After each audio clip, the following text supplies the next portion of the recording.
if they weren't there, right? McLeod, I don't think played awful. I watched all the games.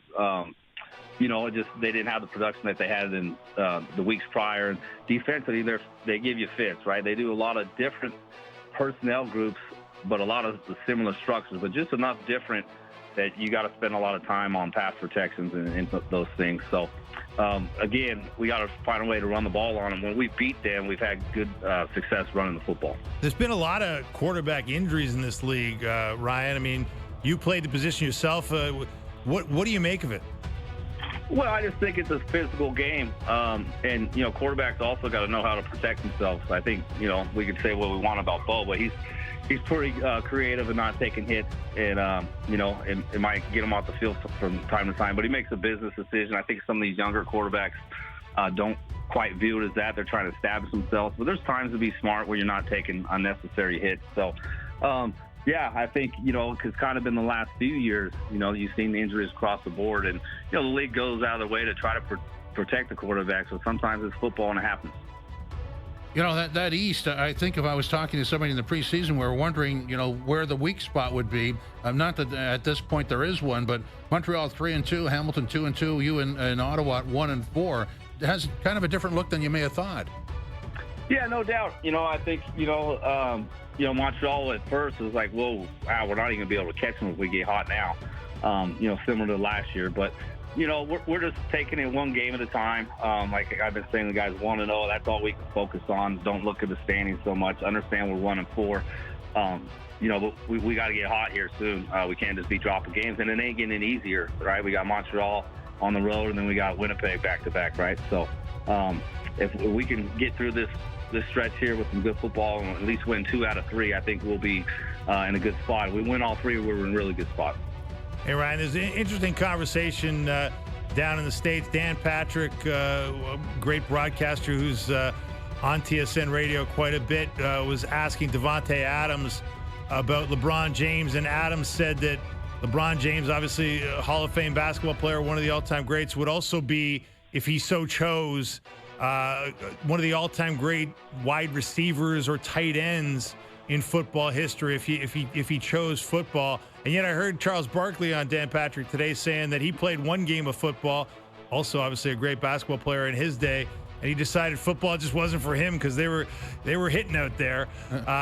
What do you make of this idea that great athletes on the basketball side could be football players, or is there kind of a football toughness that maybe some of them wouldn't have?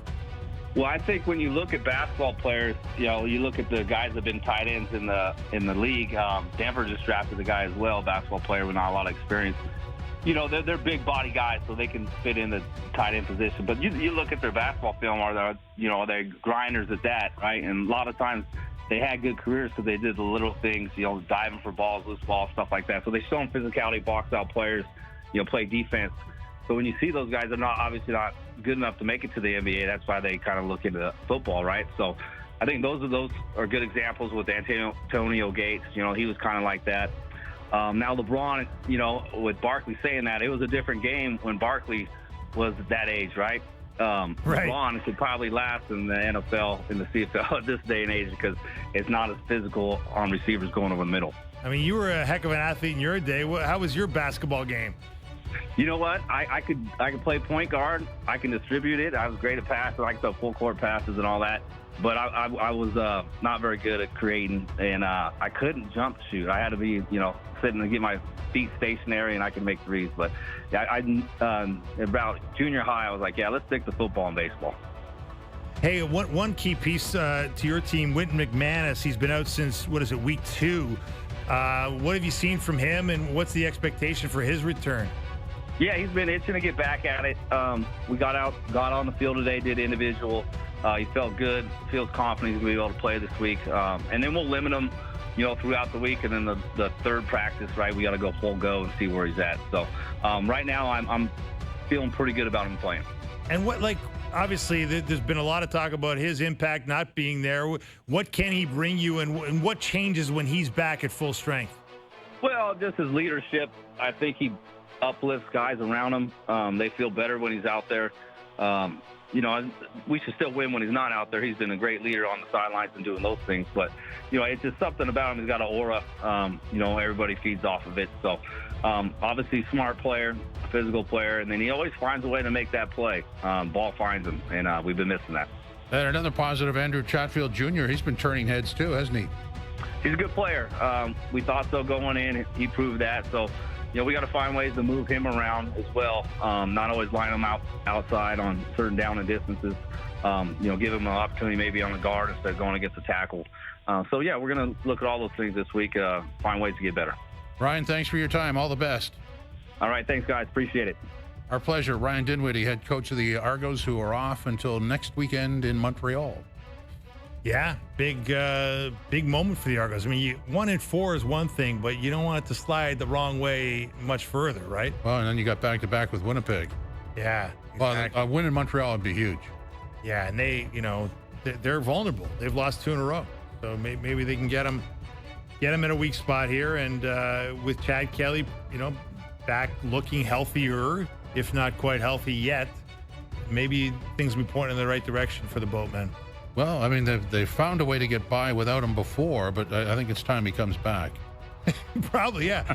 and back to form. They need him to be most outstanding player candidate, Chad Kelly, not just another guy, right? Yeah. Just looking around, it's something that we may have missed earlier, and I think we've pretty well covered everything. I want to go back to that minority interest in a pro sports franchise, a booming business that it now is. I don't know that anybody could have predicted the equity money would go there.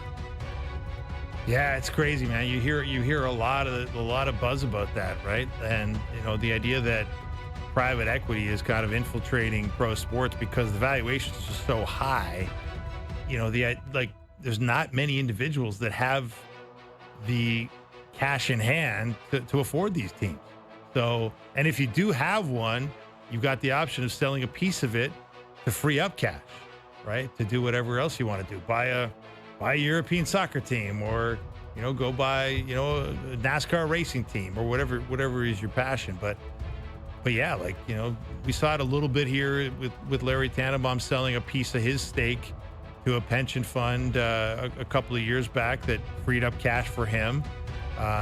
And obviously gave him a chance to reset the valuation of Maple Leaf Sports and Entertainment, because there will come a day where, Larry Tannenbaum is likely going to be bought out of his minority stake in Maple Leaf Sports and Entertainment. And heck, that deal could be in the works as we speak. Who knows? Yeah, it's just, when you go to the Lakers' $10 billion buyout, and suddenly that everybody it's like the house in the street that gets double what anybody thought. Yeah. Prices go up, and that is $10 billion. I mean, I think we all thought that when the Clippers sold for $2 billion, that was outrageous. It felt like it. It just. And the thing with the Lakers is they don't even own their own arena. That's just the team. You don't get when they sold to Jerry Buss all those years ago for whatever it was, a relative pittance in the hundreds of millions.